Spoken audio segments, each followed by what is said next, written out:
¿Qué pasaría si te dijera que muchas reinas no fueron elegidas por amor, sino por cálculo político? Que algunas niñas de apenas 12 años eran entregadas como esposas a hombres de 50, que un solo matrimonio podía decidir la paz o la guerra entre reinos enteros. Y si también te dijera que el destino de imperios enteros se jugó no en el campo de batalla, sino en la cama del rey.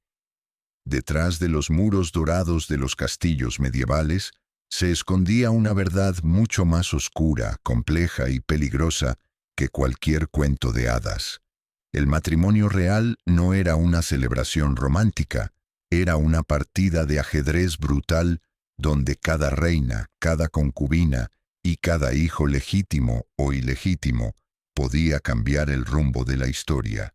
Si alguna vez pensaste que la vida en la realeza era sencilla, prepárate, porque lo que vas a descubrir te va a dejar sin aliento.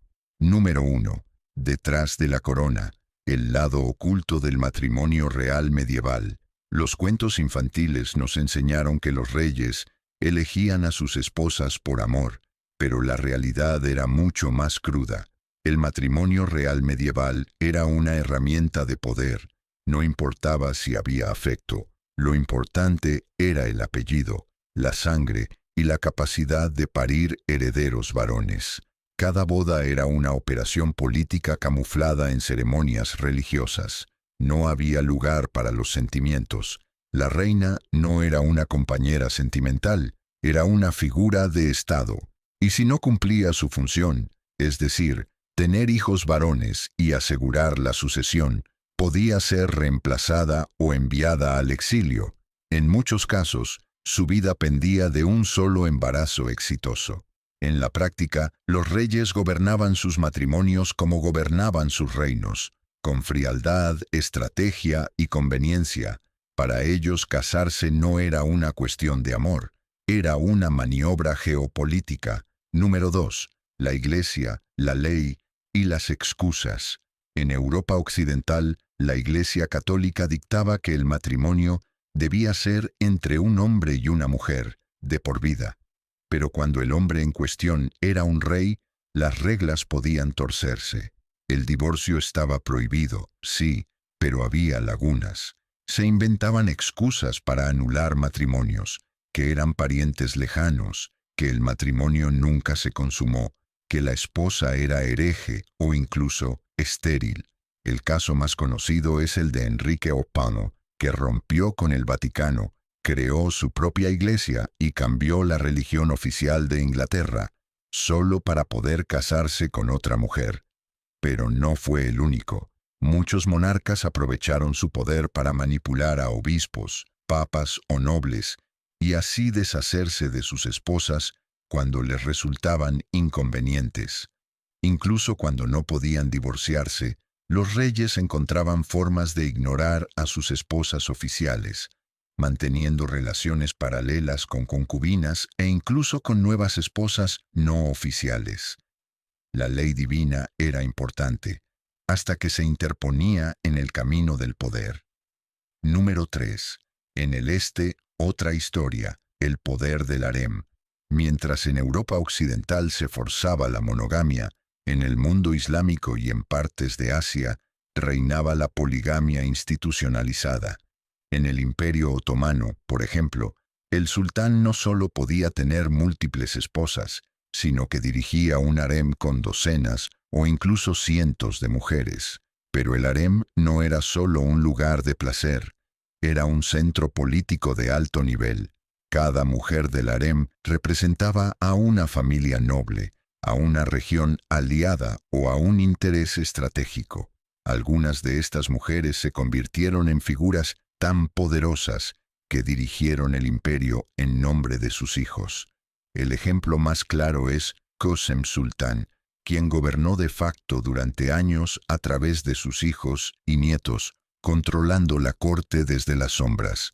En el mundo mongol, Genghis Khan también mantuvo numerosas esposas y concubinas, pero a diferencia del modelo otomano, en Mongolia cada esposa tenía su propio campamento y administración.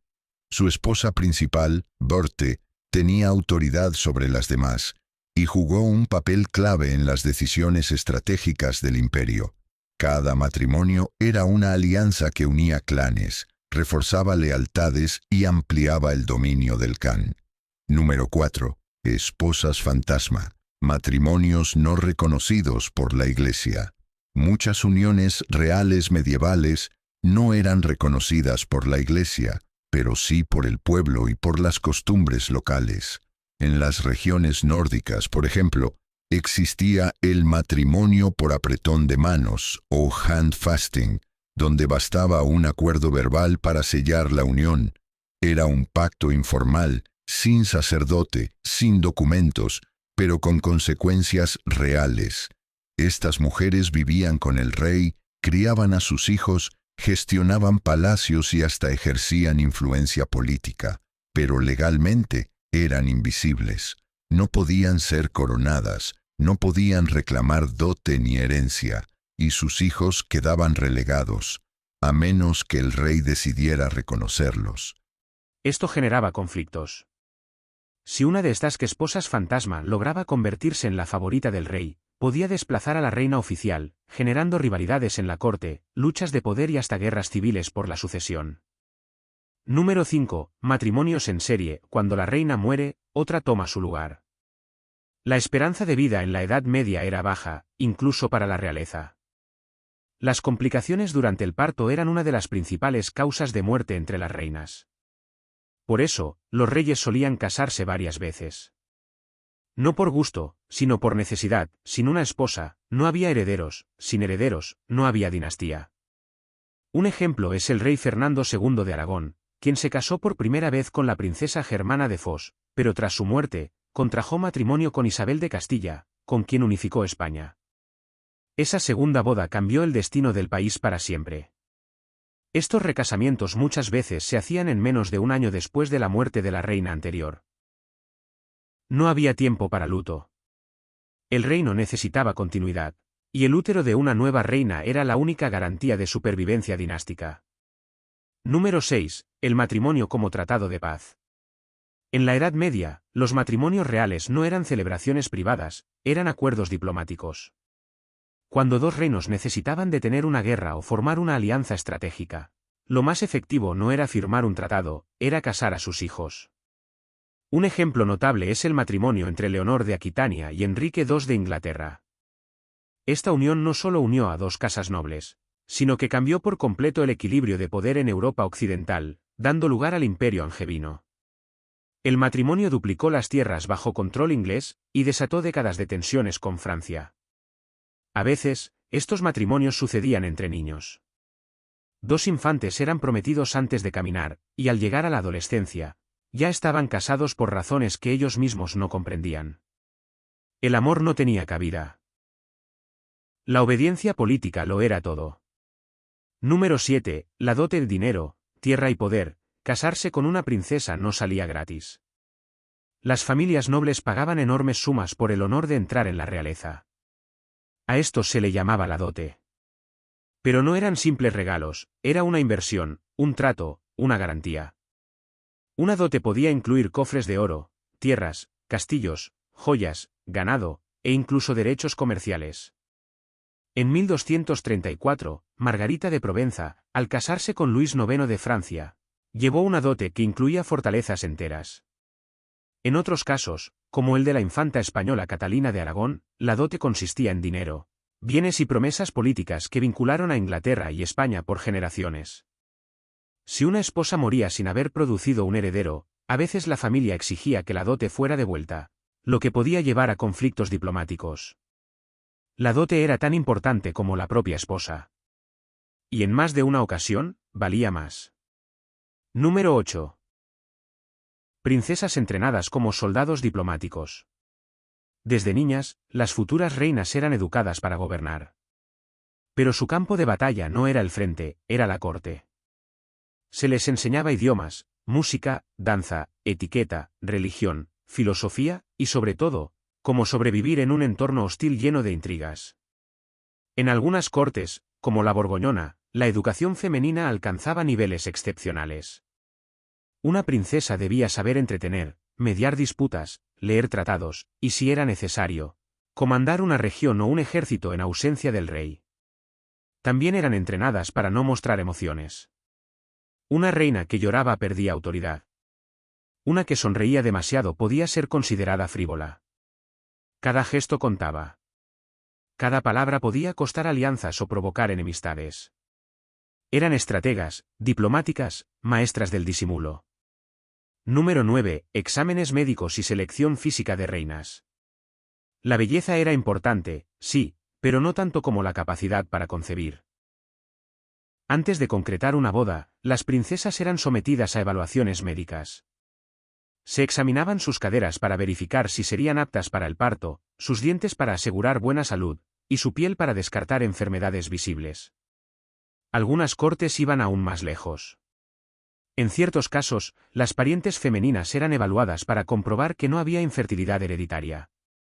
En China imperial, los médicos del palacio escribían informes completos sobre las condiciones físicas de las futuras esposas del emperador. En Europa, estas prácticas se hacían con más discreción, pero seguían presentes. La mujer debía estar perfecta. El menor defecto podía costarle el título de reina y condenarla a vivir en la sombra. Número 10. Diferencia de edad: niñas convertidas en reinas. Mientras los reyes podían tener 40, 50 o incluso más años, muchas de sus esposas eran apenas adolescentes. En algunos casos, las bodas se realizaban cuando la princesa tenía solo 12 años, aunque la consumación del matrimonio se posponía hasta los 14 o 15. Esta diferencia de edad no era cuestionada. Se consideraba normal. El objetivo era simple: maximizar el tiempo de fertilidad de la esposa para producir la mayor cantidad posible de herederos. Pero la juventud también era manipulable. Un rey prefería una esposa joven porque podía moldearla a su gusto, formarla según sus intereses, y en muchos casos, aislarla de su familia de origen. Número 11. Religión y alianzas espirituales. La fe era una barrera tan fuerte como las fronteras. Un rey católico no podía casarse con una princesa protestante, a menos que ella se convirtiera, lo que traía conflictos religiosos y políticos. En tiempos de reforma y contrarreforma, un matrimonio mal elegido podía provocar un cisma interno o una guerra abierta. En algunos casos, las conversiones eran puramente simbólicas.